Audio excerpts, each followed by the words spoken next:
All right, everybody. Today we're going to read the Smart Cookie. Why? Because you were all my smart cookies. And tomorrow, I know you're going to be amazing. No matter what happens, it's going to be great. So let's follow along as I read. Greetings. I'm a cookie. I live in a bakery on a street corner near a river. Come on in. Welcome to our little community. It's a warm and supportive place to spend some time. Pretty fantastic, huh? Kind of like our classroom, right? These days, life is sweet, but my journey wasn't always a cakewalk. When I was younger, I couldn't have imagined fitting in here. For a long time, I didn't feel comfortable speaking up or sharing my ideas. I didn't feel like a smart cookie. I wanted to be a cookie who knew all the answers, a cookie who felt confident in a group, a cookie who said, aha, when solving a puzzle, like this, aha. Looking back, I had some trouble in my early days. I went to school in a gingerbread house. Oh, I wish our school was a gingerbread house. Our teacher, Miss Biscotti, was kind and patient. When I arrived each morning, she'd wave at me and smile. But I didn't get the best grades, and I never raised my hand because I couldn't think of the answers as fast as others. And I was the last to finish most of the test. It wasn't because I didn't care, and it wasn't because I didn't try. Sometimes I'd get distracted and I'd mess up. Even though I knew the material, those were the most frustrating moments of all. Once I misspelled the word dough. That was rough. Another time I added when I meant to subtract. Occasionally, we'd have a lesson where I had absolutely no idea what was happening. I just couldn't keep up. I imagined that my desk was a raft and that I was completely lost at sea, because that's what it felt like. At night, I slept in a cookie jar. I had about 6 dozen roommates. Move, you move, no, you move, no, you move, no, you move. I'd stay awake and I'd stare out the window and worry. And it went this way day after day after day. But then something happened that changed everything. It all started with the homework assignment. Mrs. Biscotti requested our attention one afternoon. Tonight, I would like you to create something completely original, she announced. It can be anything you want. Please bring it to class tomorrow. That was it.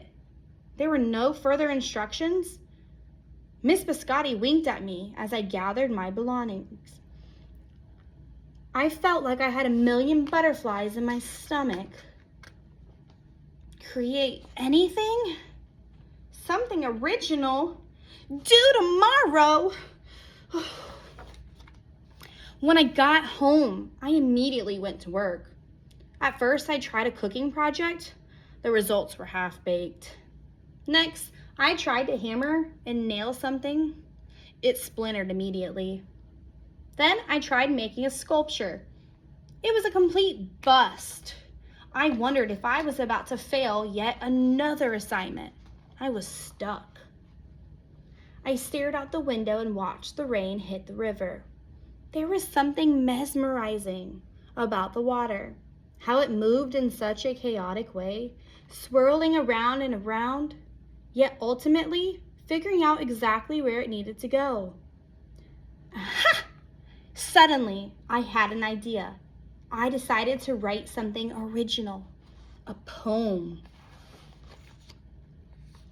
I came up with a title based on how I'd been feeling, My Crummy Days. After that, the rest of it seemed to fall in place. I wrote and I wrote. I lost track of time. An hour went by in a flash. Aha! I said when I was finished.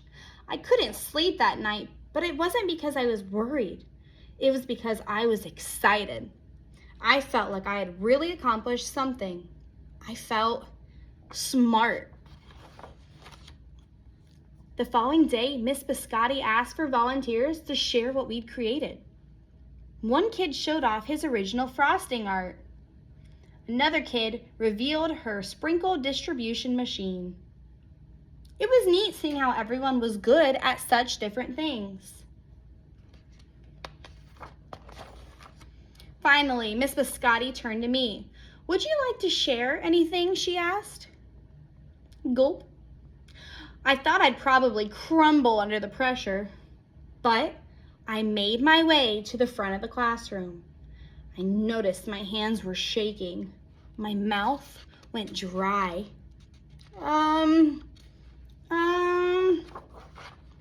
This poem is called My Crummy Days, I said, my voice cracking. And then I read it aloud. As I spoke, I noticed some kids nodding at certain lines. Other kids laughed at parts that were supposed to be funny. As I built towards the finale, I felt myself becoming more confident and animated. And in the end, everybody clapped and cheered. I promise you this, I'll never, ever forget it. Mrs. Biscotti was beaming. "No one but you could have written that poem," she said. "It was completely original." Aha! I had done it. I created something and shared it with the world. Well, my world at least. The rest of the day was a blur. By recess, I was already planning my next poem. I would call it My Sweet Morning. Aha, I thought when I came up with the title. Later that afternoon, Miss Biscotti handed me a note. It said that I should keep on writing no matter what. That meant so much to me. School was a bit different after that. I wasn't so scared to raise my hand or ask a question or share my work. Sure, some things still don't come as easily for me as they do for others, but now I know that you can be smart in many different ways. You don't have to have the answer to every question or suddenly be great at everything all at once. You just need a chance to try all kinds of things to find out who you are and what things you like to do. As for me, I learned that I can write and I can think up great ideas. And I found plenty of other things I'm good at too. I no longer feel lost at sea. It's more like floating down a river. And the best part is, there's always more to learn. Because we are all smart cookies. The end. You are a smart cookie and tomorrow's gonna be so amazing, okay? All right, get some good sleep tonight. Bye, guys.